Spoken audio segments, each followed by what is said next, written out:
sebagian besar calon mahasiswa masuk prodi psikologi itu hanya untuk berobat. Waduh, jadi cenayang dong. Assalamualaikum warahmatullahi wabarakatuh.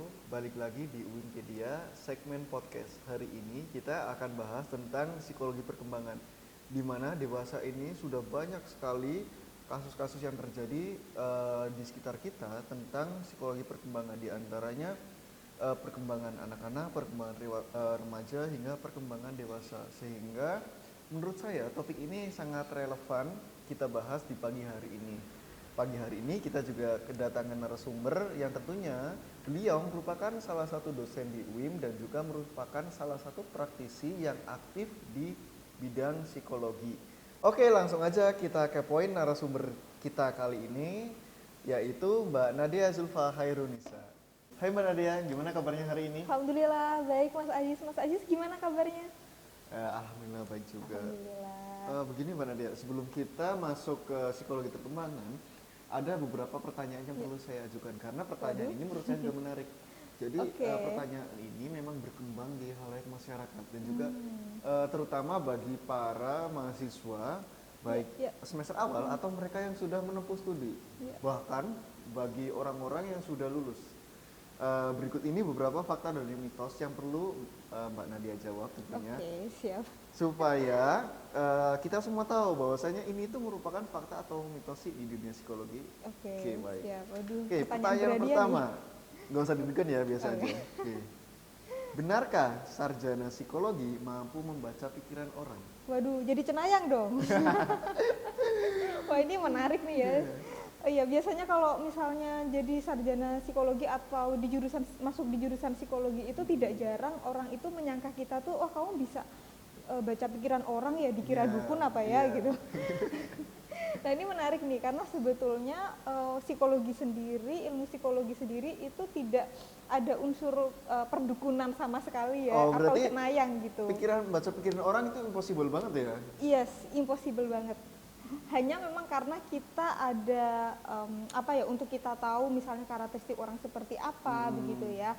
Nah itu kita bisa mengetahui itu salah satunya itu melalui alat ukur psikologis gitu. Misalnya untuk mengetahui bagaimana sih sikap dan karakteristik seperti itu melalui wawancara mendalam dan lain sebagainya gitu. Jadi tentunya orang psikolog itu juga atau sarjana atau yang mendalami ilmu psikologi itu tidak mungkin ya untuk bisa baca pikiran orang lain dengan cuma-cuma gitu ya. Artinya kita ada ilmunya begitu. Kadang kan ada kan, aku mau interview sama HRD ini, terus hati-hati loh, HRD itu bisa baca pikiran orang. Waduh, ngeri juga ya. Mungkin kalau bisa tahu bohong atau jujur bisa ya mungkin ya. Iya bisa. Mendekati lah bisa ya ya betul. Kayaknya. Biasanya kalau dari jawaban-jawaban yang nggak konsisten gitu ya, udah berbelit-belit nggak konsisten gitu, nah itu biasanya dicari celahnya gitu ya. Oh iya, oke. Pertanyaan kedua, benarkah sebagian besar calon mahasiswa masuk prodi psikologi itu hanya untuk berobat? Waduh, berobat jalan ya? Iya bener, karena kan banyak nih. Sebagian besar, saya tuh masuk psikologi cuma pengen berobat karena saya merasa saya tuh bermasalah yang ada dalam diri saya gitu. Oke, jadi memang kalau dalam keilmuan psikologi sendiri ya Mas Aziz ya, itu kan tidak ada individu itu yang benar-benar bisa dikatakan normal 100% gitu ya. Artinya kita tetap ada kecenderungan ya, maka dari itu normal adanya ketika individu itu mungkin kita sering merasa stres atau cemas gitu ya, misalnya ada banyak deadline pekerjaan terus kita merasa cemas gitu, justru itu bagus gitu ya, karena itu dalam tanda kutip sinyal alarm dalam tubuh kita itu lagi ngasih tahu loh bahwa ini loh ada bahaya gitu, harus ada sesuatu yang kamu selesaiin gitu ya. Tapi kalau misalnya kita nggak cemas, kita nggak ada deadline dan lain sebagainya, kita malah ketawa ketiwi, nah itu justru yang dipertanyakan ya, ada apa nih gitu ya, banyak tugas kok malah ketawa-ketawa gitu ya. Jadi memang sebetulnya ketika tidak jarang ya orang mengambil jurusan psikologi itu karena orang itu punya kemampuan intrapersonal yang baik gitu ya. Intrapersonal itu kan, iya betul, adalah bagaimana kita itu bisa melihat diri kita gitu ya. Jadi misalnya, oh diri aku kayaknya aku pengen nih misalnya ingin apa ya, tertarik dengan isu-isu kesehatan mental begitu ya. Dulu saya di dalam pengasuhan pernah mendapatkan pengasuhan yang mungkin apa ya istilahnya itu, pengasuhan-pengasuhan yang beresiko ya, artinya mungkin yang dengan kekerasan atau trauma gitu ya. Itu boleh-boleh aja ya masuk psikologi gitu ya. Oke, make sense. Iya. Jadi kadang ada experience di mana dia itu dulu pola asuhnya nggak Iya. kayak orang lain. Dalam arti ada trauma atau mungkin mereka Iya, betul. mereka mengalami kejadian yang di luar kenalaran. Bisa Iya, kita betul, bilang kan ada kan orang yang memang, mohon maaf, kadang ada orang yang tidak semuanya diasuh oleh orang tua. Iya. Kadang ada yang diasuh sama bahkan sama neneknya atau sama kakeknya, atau mungkin ada yang diasuh oleh orang lain yang di panti asuhan itu. Iya. Jadi dari situ ya, bukan karena memang wah aku sakit aku pengen berobat kayak gitu ya. Enggak sih biasanya. Jadi memang mungkin lebih ke ini aja kan, tahu kebutuhan akan dirinya, punya intrapersonal yang bagus kan, cukup mengerti apa sih yang diinginkan begitu. Dan memang biasanya untuk ketika orang-orang masuk psikologi itu biasanya iya selain ya itu nggak cuman yang rawat jalan aja ya gitu kan. Tapi kan ya itu dalam tanda kutip karena setiap orang kan nggak ada yang dalam kategori bener-bener normal gitu ya. Setiap orang pasti punya kecenderungan begitu. Dan biasanya yaitu kalau ciri-ciri orang yang suka masuk di psikologi biasanya sering mengamati begitu ya. Gitu, sering ya sering mengamati atau peka terhadap sesama begitu ya. Mungkin Pak Aji sendiri juga ini ya, Mas Aji cocok juga sepertinya ya. Oh iya, boleh saya nanti daftar PGSD boleh lah. boleh. Jadi lebih tepatnya mereka itu sebetulnya tahu potensi diri mereka betul. Kayaknya ini cocok nih buat aku masuk jurusan psikologi karena aku punya kecocokan dalam hal ini terus mereka yaudah aku pilih psikologi. Berarti artinya mitos ya? Iya, itu mitos. Mitos aja ya? Mitos aja, iya. Ya, karena bagi saya pribadi ya Mas, mungkin itu bisa jadi pendapat pribadi juga ya, bahwa setiap orang itu punya potensi untuk berkembang gitu. Kan kita itu individu ya, kita itu manusia, ibaratnya bukan kayak benda yang kamu gelas nih gitu ya, terus kita pukul pecah, udah gitu ya. Tapi kan kita manusia ya, kita ketika dijatuhkan sama kehidupan misalnya nih, kita dihancurkan, kita diabaikan dan lain sebagainya, kita tetap bisa memilih respon gitu. Apakah kita memilih untuk hancur seperti gelas-gelas kaca ya, atau kita jadi kayak lagu. Waduh ya, jadi kayak lagu. Atau kita memilih untuk belajar dari situ dan kita belajar untuk kuat gitu ya. Seperti ibarat kayak bola kasti ya, yang ketika kita melemparkan semakin keras ke bawah, maka bola itu akan semakin pantulannya akan semakin ke atas. Yes, pantulannya akan semakin memantul ke atas lebih tinggi lagi gitu. Jadi ya begitulah dengan kehidupan pun seperti itu. Kalau misalnya seseorang itu dijatuhkan dengan kehidupan sejatuh-jatuhnya gitu ya, ya anggaplah itu adalah cara Tuhan untuk menaikkan kita lebih tinggi lagi. Oke, dicatat tuh. Jadi ketika kita dijatuhkan, anggap saja Tuhan sedang menahan kita untuk menaikkan derajat kita yang lebih tinggi, karena bola itu semakin dipantulkan ke bawah dengan keras itu pasti naik ke atasnya akan lebih tinggi lagi. Oke, masuk pertanyaan ketiga. Benarkah bahwa sarjana psikologi dapat bekerja di berbagai bidang? Artinya bukan hanya dia menjadi konseling atau apa, benar nggak? Ya, itu betul sekali. Fakta ya? Fakta. Oke, contoh. Oke, kalau di bidang pendidikan itu bisa menjadi guru BK ya, bimbingan konseling. Oh gitu. Iya, benar. Di SMP, di SMA ada tuh. Iya, kalau di SMA belum ada untuk nangani anak-anak yang suka bolos dan lain-lain. Iya, betul ya. Jadi kebiasaan ya itu SMP, SMA begitu ya. Lalu tidak menutup kemungkinan juga bisa menjadi dalam berbagai sektor ya. Industri, perusahaan, jadi HRD misalnya. Lalu juga kalau misalnya dalam konteks apapun sih Mas itu bisa masuk ya, karena kan itu ilmu psikologi itu kan adalah ini ya, istilahnya itu selama itu ada manusia, ilmu psikologi itu pasti kepake. Yes, bener, karena di saat ada manusia pasti ada masalah yang datang. Iya, betul. Dan ilmu psikologi merupakan salah satu dari sekian banyak solusi yang bisa dipilih orang untuk menyelesaikan masalah tersebut. Betul. Sekarang masuk pertanyaan keempat. benarkah hanya dengan melihat tulisan seseorang, Oke. seorang psikologi mampu membaca sifat dan menganalisis kepribadian orang? Saya takut nih kalau kayak gini. Waduh. Nggak mau saya nunjukin tulisan saya ke Bu Nadia. Waduh. Boleh sih Mas, mana tulisannya loh? Nanti bisa-bisa Ya. diramal. Ya, jadi itu kan apa ya, salah satu seperti tes grafis gitu ya. Jadi misalnya menggambar gitu ya, menulis gitu. Itu memang itu kan sebetulnya adalah ilmu psikologi di masa apa ya? Di masa lalu lah gitu. Maksudnya belum ada keilmuan yang memperbarui keilmuan itu Setelah ada riset terbaru, Iya, betul. ilmu itu tidak relevan lagi. Iya, mungkin bukan tidak relevan ya, cuman mungkin untuk keakuratannya menjamin 100% mungkin nggak bisa juga gitu ya. Karena sudah ada instrumen baru.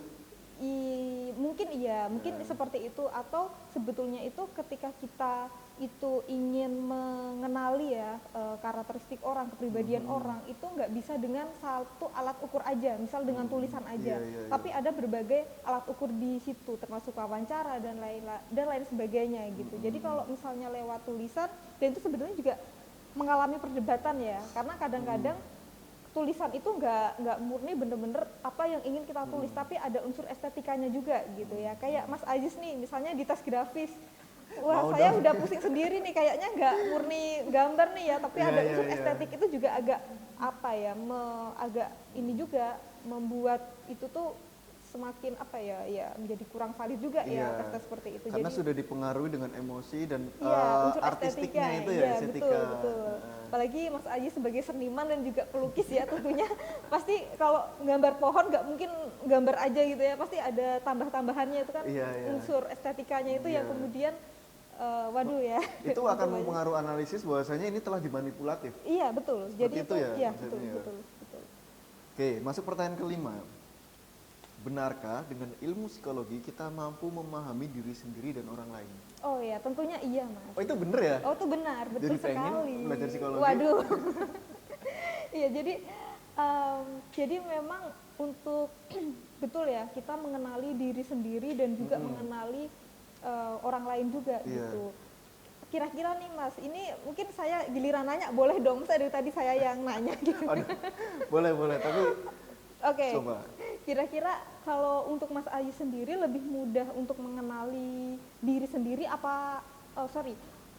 untuk Mas Ayi sendiri lebih mudah untuk memahami orang lain atau diri sendiri sih? Misal nih ada orang lain nangis, kita lebih mudah menasehati orang lain nih. Udah kamu kalau gagal ya udah nggak apa-apa, masih ada hari esok lagi untuk kamu coba lebih baik lagi gitu. Tapi coba kalau diri sendiri yang gagal, bisa nggak ngomong kayak gitu? Nggak bisa sih. Lebih tepatnya komen kita emang lebih mudah sih. Iya, betul. Berkomentar, nasihat, nah itu lebih gampang.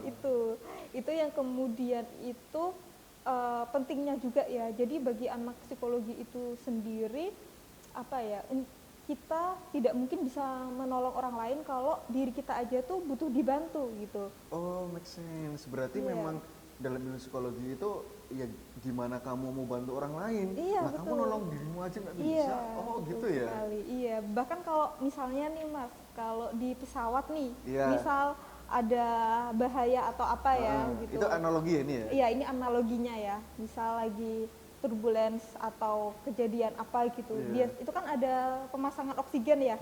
Biasanya kalau misalnya untuk ada seorang ibu dan anak gitu, kira-kira yang didahulukan siapa? Biasanya anak sih. Biasanya anak, tapi kalau di pesawat sepertinya lebih ke ibu deh Mas.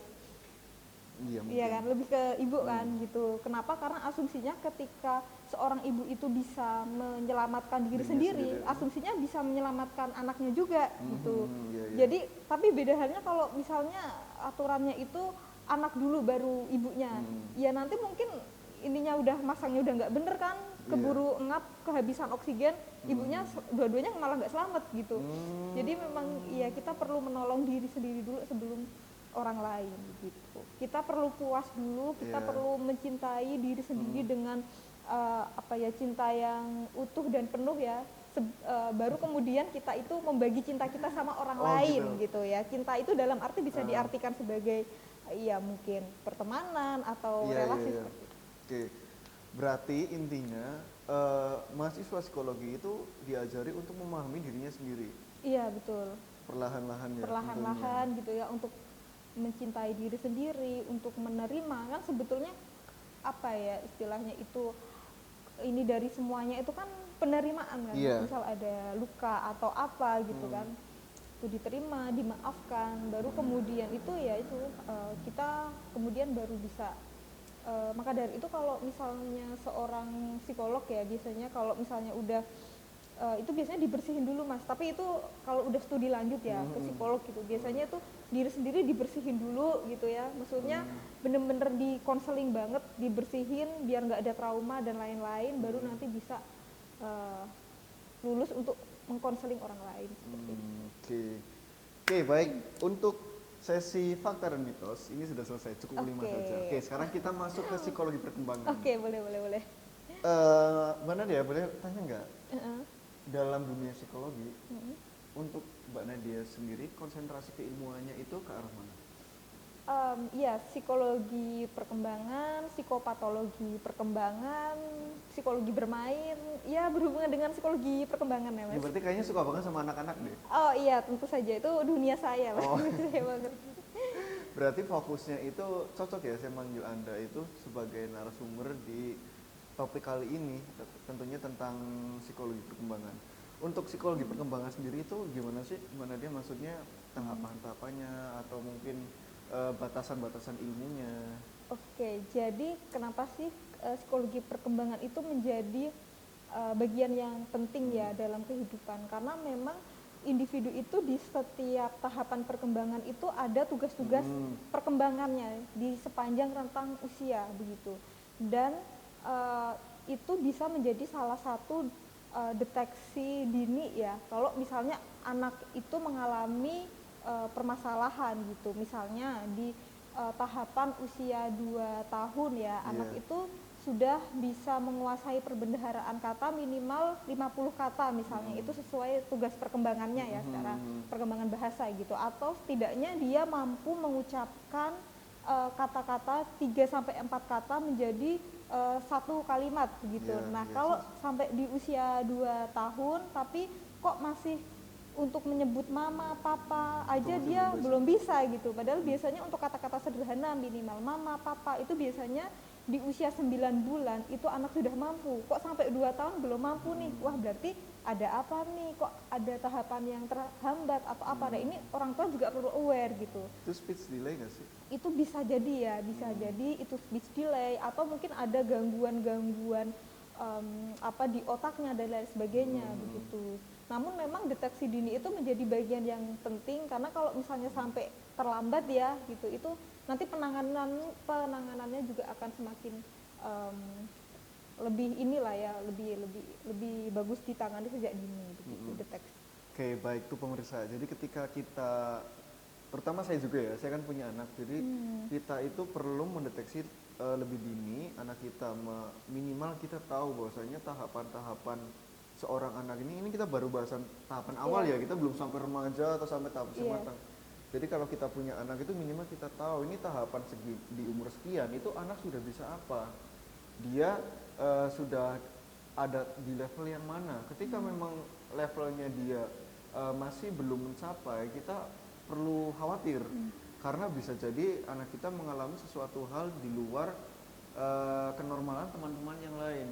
Mungkin speech delay atau bisa jadi tersendat dari faktor lain seperti yang tadi Mbak Nadia sebutkan. Bisa jadi karena faktor ada penyakit di dalamnya yang menghambat dia kesulitan untuk mengucapkan kata-kata, atau mungkin ada faktor-faktor lain. Nah, itu perlu kita konsultasikan lagi ke dokter yang lebih paham tentang perkembangan anak seperti itu.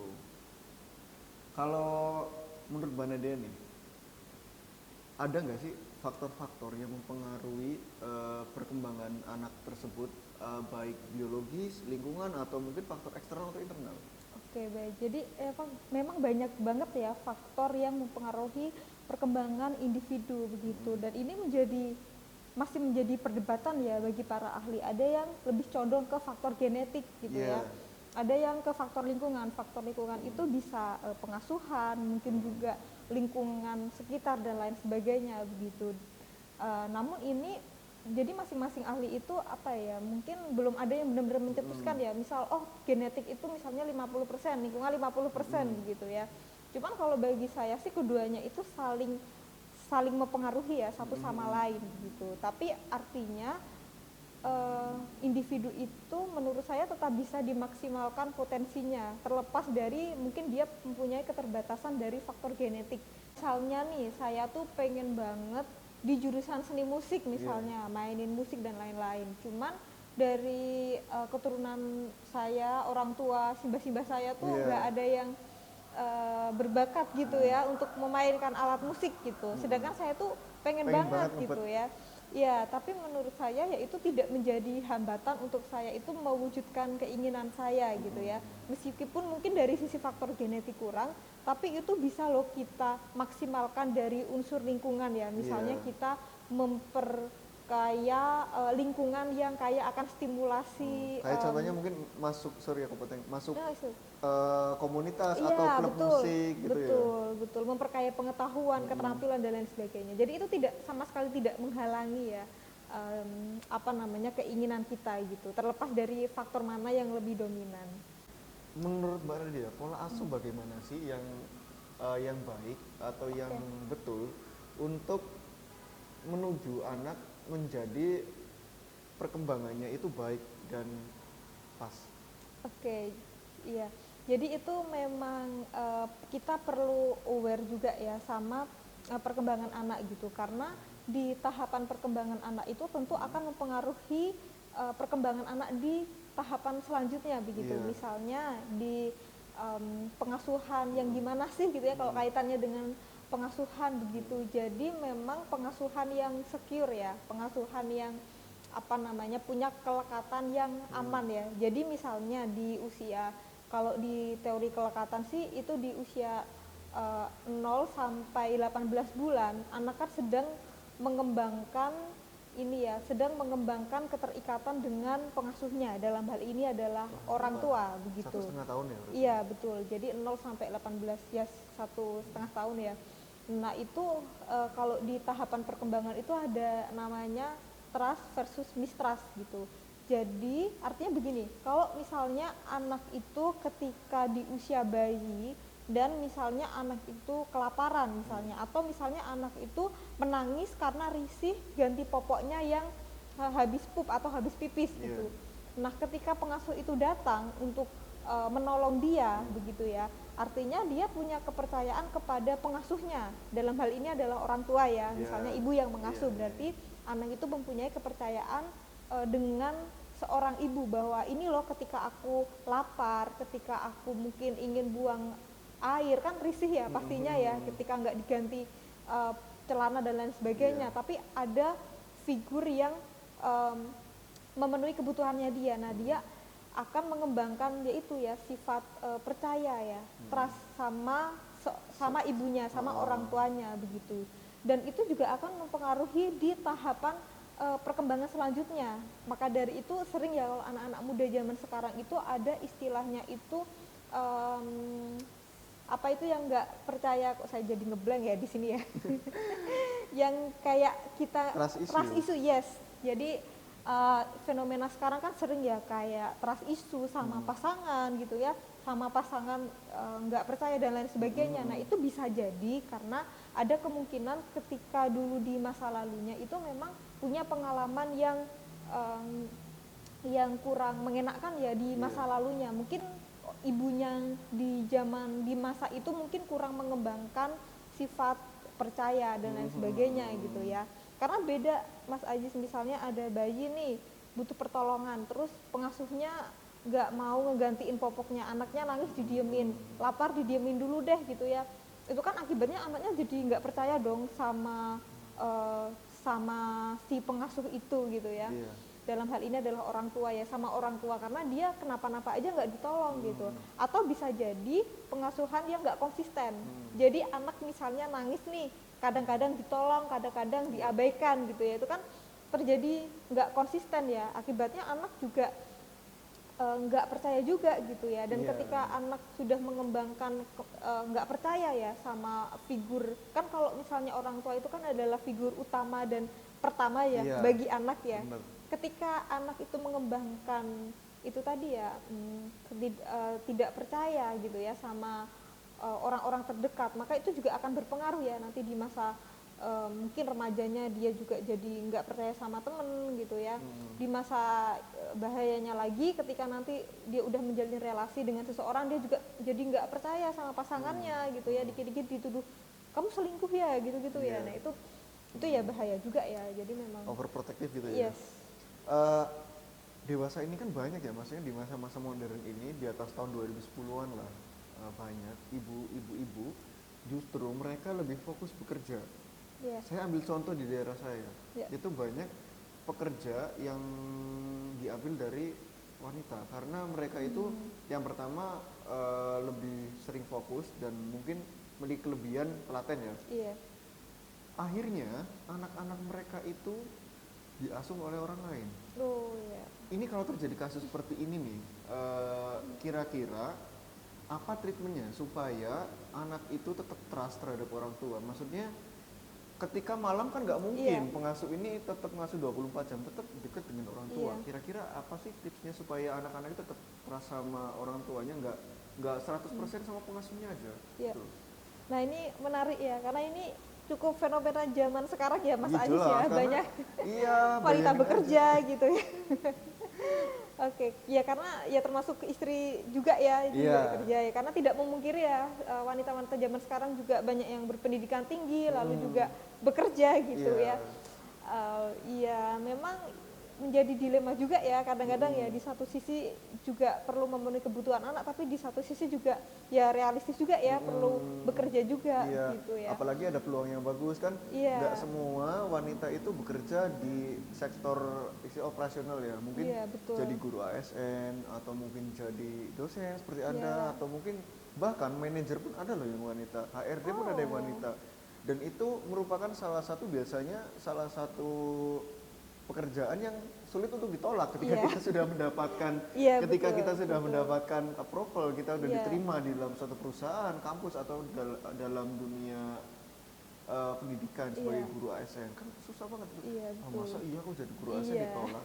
Iya nggak sih? Ya kita realistis aja ya Realistis dengan aja. tuntutan zaman sekarang ya, dan tentu konteks zaman kan berbeda ya, zaman Iya. sekarang dengan mungkin zaman ya memang Orang tua kita lah Iya. tahun 70-an itu kan beda. iya betul. Iya, jadi memang itu ya dilematis juga ya Mas Ajis ya. Misalnya mungkin nanti saya nih gitu ya, saya Iya. seorang wanita dan nanti kalau udah menikah dan punya anak gitu ya, mungkin dilema juga ya gitu kan. Nah, tapi mungkin ini kalau misalnya di penitipan gitu ya, nah itu baik nggak sih gitu ya, Iya. dalam tanda kutip, bukannya anak itu akan lebih lekat dengan orang tua kalau orang tua itu bisa terhubung lebih banyak gitu ya untuk melakukan tugas-tugas pengasuhan gitu ya. Tapi ya memang andai kata ada orang tua yang mempunyai dalam tanda kutip ya keterbatasan ya dalam hal waktu untuk terhubung dengan anak gitu ya. Kalau menurut saya sih kita nggak masalah kok untuk kemudian itu mungkin secara kuantitas jelas ya. Apalagi seorang wanita yang harus bekerja secara kuantitas jelas dia tidak mempunyai waktu full dalam pengasuhan ya untuk mengasuh anaknya ya. Begitu. Tapi kita tetap bisa loh untuk kita itu dari segi kualitas kita tingkatkan gitu. Oh, I see. Ketika kita berbicara kualitas dan kuantitas, kita harus menaikkan kualitas kita Iya, ketika betul, kita sedang betul. bersinggungan dengan anak daripada pengasuh yang kita percayakan. Iya. Kalau pengasuh itu mungkin mereka bisa secara kuantitas mungkin setiap Iya, hari sampai hari betul. sampai hari Jumat mungkin Iya. ya mereka bisa dekat dengan ini kita. Tetapi ketika kita bersinggungan entah Iya. itu malam hari, hari Jumat, Iya. malam atau sampai Minggu, weekend itu kita bisa dengan kuantitas yang sedikit tapi kita naikkan kualitas. Iya, betul Oke, ya. Karena make memang sense. nggak jarang juga ya Mas Ajis ya. Pastinya Mas Ajis juga ini ninggalin anak yang lagi lucu-lucunya gitu Iya. ya. Tapi ya gimana kerja juga gitu ya. Jadi sebenarnya yang jadi dilema untuk ninggalin anak tuh nggak cuma seorang ibu loh, seorang Iya. bapak pun pasti juga kepikiran gitu Iya. ya. Tapi ya tenang aja, kita tetap bisa meningkatkan dari segi kalau kuantitasnya terbatas bisa dari kualitas begitu. Karena sama-sama mengasuh ya, belum tentu oke lah secara kuantitas ada, tapi belum tentu juga bisa berkualitas juga waktunya kan. Iya. Sekarang sering ya kayak ya nggak usah jauh-jauh deh, kita aja nih kadang-kadang kalau duduk bareng-bareng sering kita main HP sendiri gitu ya, atau mungkin tidak jarang orang tua sibuk sendiri main HP sendiri, Iya, anaknya terserah lah di itu kan. Ini juga ya secara kualitas kurang juga ya, kurang baik juga gitu. Oke, lalu untuk tugas perkembangan di masa anak-anak itu apa sih? Oke, Menurut jadi Mbak Nadia? tentunya banyak ya. Kalau misalnya kalau di masa bayi mungkin ya itu ada sensori motorik gitu. Jadi misalnya, dan orang tua juga perlu peka juga ya. Jadi misalnya ketika misal lagi nutup pintu gitu ya, mak agak mungkin agak keras gitu. Iya. Terus anaknya kok nggak kaget, kan biasanya anak tuh kagetan ya, atau Iya, iya, iya, sensitif ya. sensitif. Mungkin sebagai ayah juga sering banget udah nidurin anak susah-susah tapi kok kebangun gitu Iya. ya dengan suara-suara. Nah itu justru menunjukkan sebuah perkembangan yang normal gitu. Karena kalau misalnya ada benda jatuh apa-apa gitu ya, lalu seorang bayi itu misalnya kok Berarti no ini refleks gitu ya, ya. nggak ada refleks. Berarti penekanan utama itu pada refleks ya. Iya, jadi ya betul ya pada refleks, dan mereka kan masih pakai sensoris ya gitu. Jadi mereka misalnya lihat apa bayi gitu ya, jadi masih menggunakan indera ya. Jadi kalau misalnya ada suatu pergerakan yang keras tapi kok sampai bayi itu nggak terbangun apa gimana gitu ya, atau sampai nggak mungkin dia melek tapi dia nggak kaget apa biasa aja. Iya. Nah itu jangan-jangan ada gangguan pendengaran atau apa gitu. Jadi kita juga perlu aware juga ya sama anak-anak gitu ya. Dan kalau di tahap anak-anak ya mungkin kalau boleh lompat ya, kalau di tahap anak-anak sih mungkin salah satu ciri khas yang menonjol itu anak-anak itu sudah mulai ini ya bermain ya. Bermain itu salah satu ciri khas mereka begitu. Dan saya juga salah satu konsentrasi saya juga tentang psikologi bermain ya, karena bermain itu menjadi bagian yang penting ya. Biasanya kan kalau orang tua kalau lihat anak-anak nih ya, lihat anak-anak TK SD gitu ya, kok kamu kok anak kok main wae gitu ya, bocah kok dolan wae misalnya kayak gitu-gitu. Padahal kan masa-masa anak itu kan memang bermain gitu ya. Jadi kita iya, dan anak itu belajarnya itu juga sambil bermain. Jadi ketika orang tua itu melarang untuk bermain ya, sejatinya orang tua itu melarang anak untuk belajar juga gitu ya.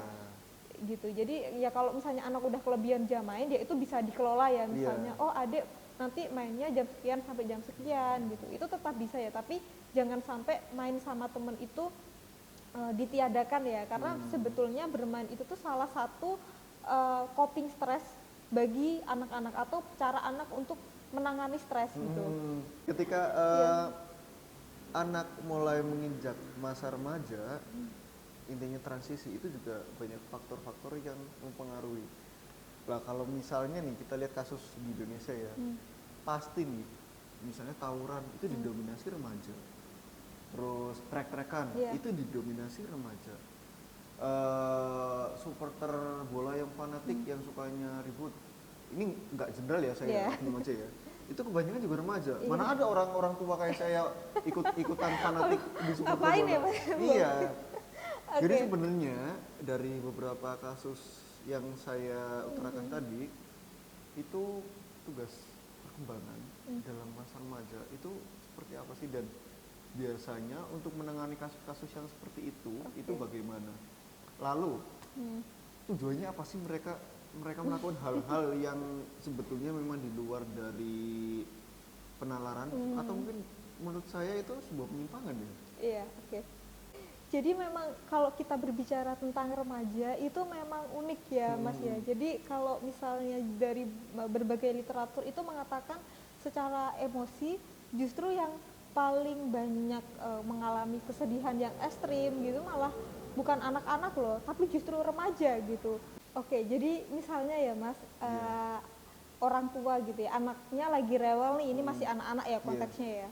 Terus minta sesuatu gitu ya, pasti bisa kok dialihkan, misal oh ya udah ini ya, ini mama ada permen atau mama ada es krim, besok mama beliin gitu. Mungkin anak masih bisa oke lah gitu ya.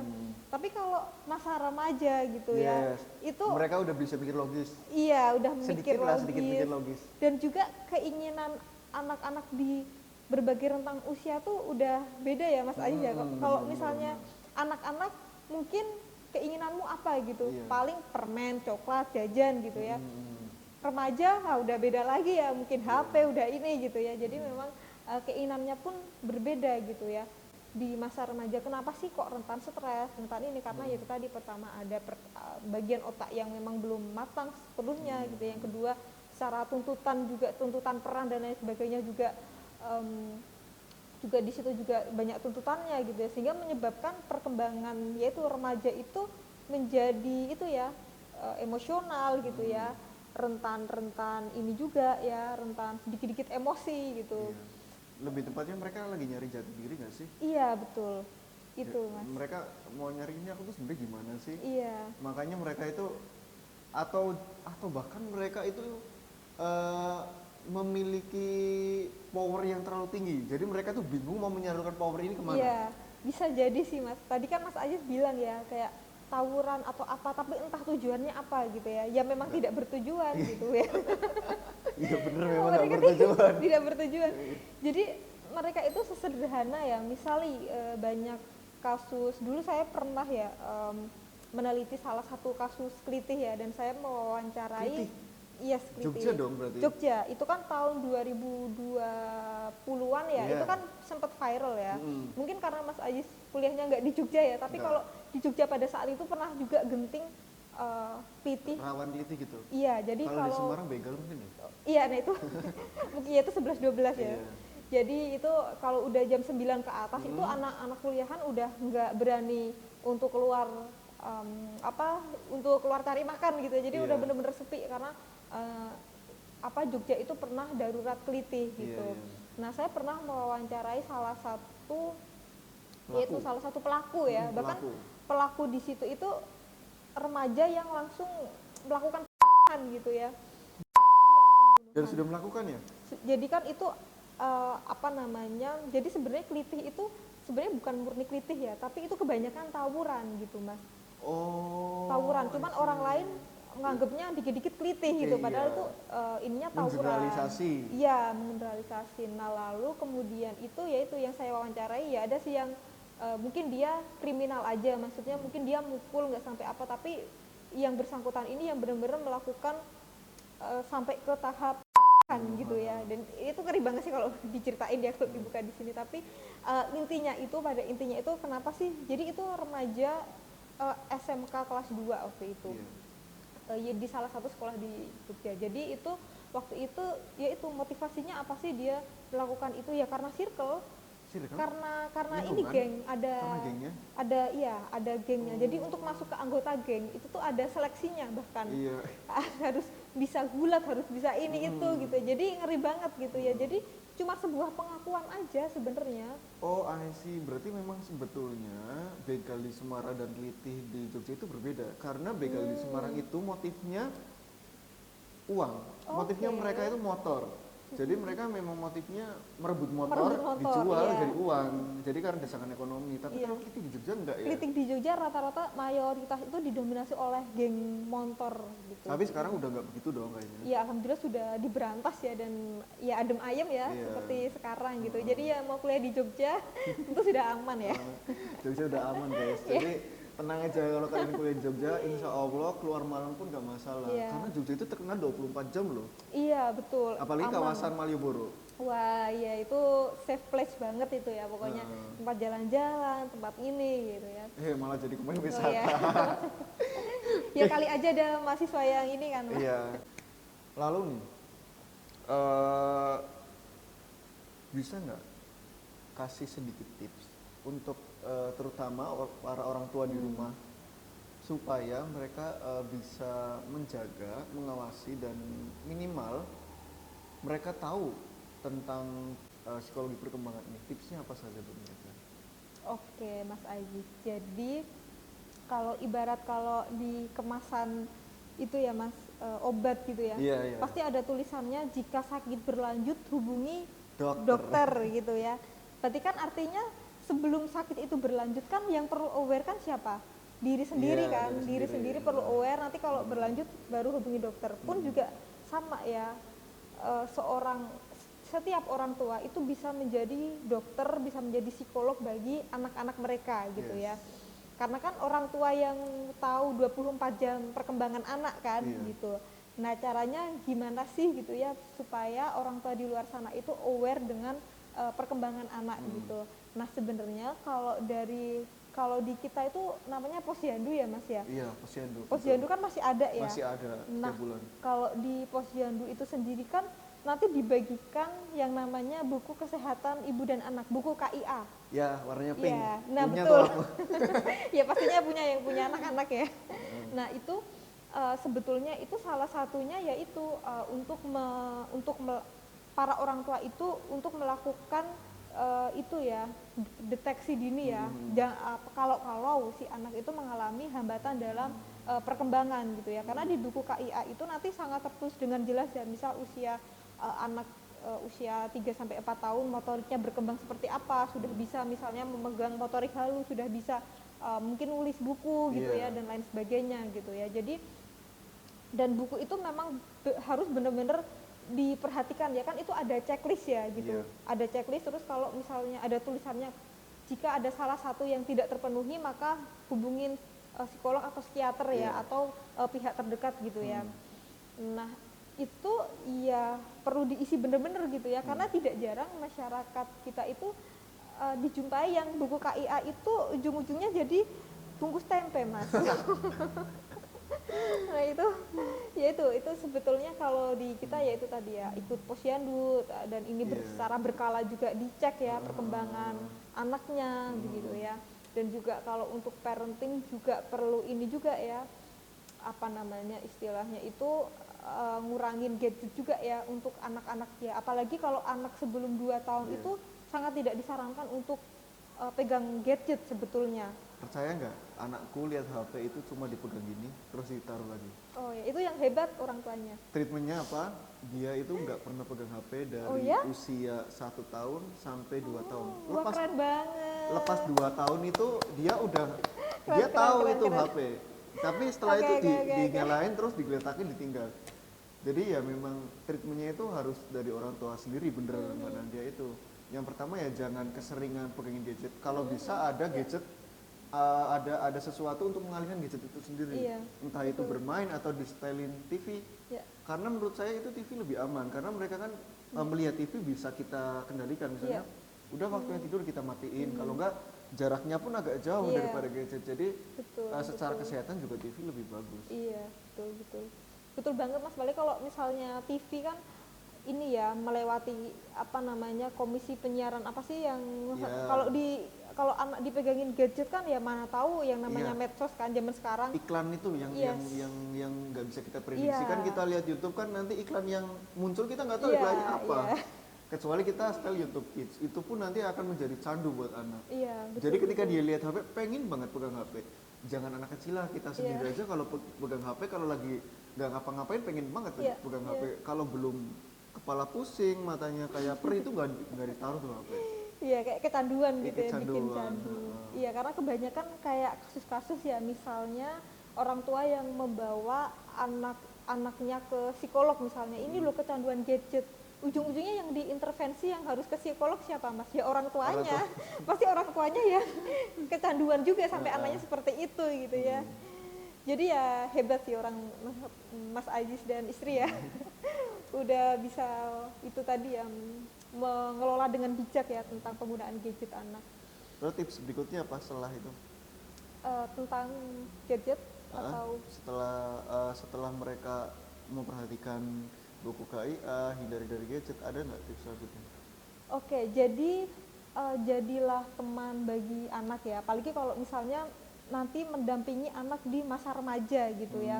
Kalau di masa anak-anak ya kita berikan waktu yang cukup untuk bermain, asal bijak ya gitu kan, dalam arti kayak ya tetap ada waktu belajar, tetap ada waktu bermain gitu ya.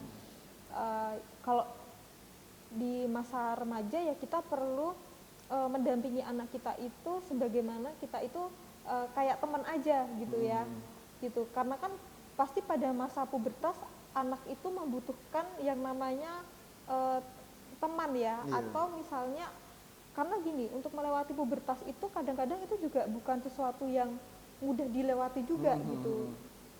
Karena banyak juga yang apa ya Mas ya, mungkin kalau dari pengalaman saya dan teman-teman saya gitu ya, dulu waktu zaman puber tuh banyak kok yang menolak kedewasaan gitu ya, tanda-tanda kedewasaan tuh kayak Oh iya iya, aduh gitu ya. malah malu ya. Iya, Iya. itu relate banget sih. Nah, Dulu aku juga sama gitu. iya betul kan. Malah malu dengan tanda-tanda Nah kedewasaan. betul, ya perempuan juga gitu ya, mungkin juga laki-laki kan ya tanda-tanda puber itu kan kalau pas SD akhir ya, mungkin suaranya udah mulai beda gitu ya. Bangun tidur kok suaranya gini. Iya itu agak malu juga kan Iya, pas pada saat itu untuk melewati itu ternyata nggak gampang juga ya untuk Iya. melewati masa remaja gitu ya. Karena masa remaja itu kan masa peralihan dari anak-anak menuju ke dewasa ya, sehingga di situ tantangan orang tua juga nih untuk anak itu bisa percaya diri dan lain sebagainya, karena itu ternyata nggak mudah gitu ya bagi anak gitu ya. Belum lagi kalau misalnya karena puber juga udah mulai jerawat gitu Iya, ya. Nah iya. itu juga ya kalau perkembangannya itu sesuai dengan apa namanya harapan anak gitu ya. Lah kalau enggak, kalau dia malah timbul jerawat dan lain sebagainya gitu ya. Nah itu juga orang tua perlu apa ya istilahnya itu menjadi teman buat anak-anak mereka dan memberikan kepercayaan diri gitu. Jadi kepercayaan diri remaja itu juga sangat penting gitu ya, dan salah satunya itu bisa didapatkan dari orang tua ya, seperti itu. Itu kalau masa remaja. Oke. Dari awal sampai sekarang sudah banyak pengetahuan yang saya dapatkan tentang psikologi perkembangan ya. Artinya bahwasanya yang pertama yang saya highlight yaitu kita sebagai orang tua, meskipun kita tidak bisa memberikan kuantitas yang banyak kepada anak, berilah kualitas yang lebih baik lagi walaupun hanya sebentar. Karena memang kualitas itu nomor satu menurut saya. Ketika kita sedang bersama anak-anak, usahakan kita bisa mendampingi mereka, bukan malah main gadget tersendiri. Dan ketika anak remaja, kita juga tetap perlu mendampingi, memberikan kepercayaan diri kepada mereka, terus memberikan trust kepada mereka. Bahwasanya janganlah kita menolak kedewasaan, karena itu merupakan takdir Tuhan yang nggak bisa kita Nggak bisa lewati. ditolak, Iya, kita mau dewasa kita harus terima. Betul, betul. Kalau bisa, ketika kita sedang bersama anak-anak, jadilah orang tua sebagai tempat berlindung. Jadi kita sebagai orang tua, sebagai tempat berlindung, sebagai teman bercerita, dan sebagai pengawas sekaligus dalam tahap perkembangan anak-anak itu sendiri. Oke, baik teman-teman. Gak kerasa ya kita ngobrol udah di penghujung. Asik banget sih ya sama Mas Ajis. Aduh. Udah sampai penghujung acara. Jadi kira-kira begitu ya tema hari ini tentang psikologi perkembangan. Semoga ini bisa menjadi pelajaran bagi kita semua, bermanfaat terutama bagi para orang tua yang sedang mendampingi anaknya sedang berkembang dari anak-anak hingga dewasa. Oke. Atau mungkin calon orang tua juga bisa ya calon Mas tua Ais Anda ya? berarti. Waduh. Kalau saya sudah jadi orang tua. Iya. Oke, sekian podcast pada hari ini. Semoga bisa menjadi pelajaran bagi kita semua. Bagi teman-teman yang berminat kuliah di Jogja, terutama di UIM, kalian bisa klik link di bawah ini. Oke, silakan klik ya. Oke, saya akhiri. Assalamualaikum warahmatullahi wabarakatuh.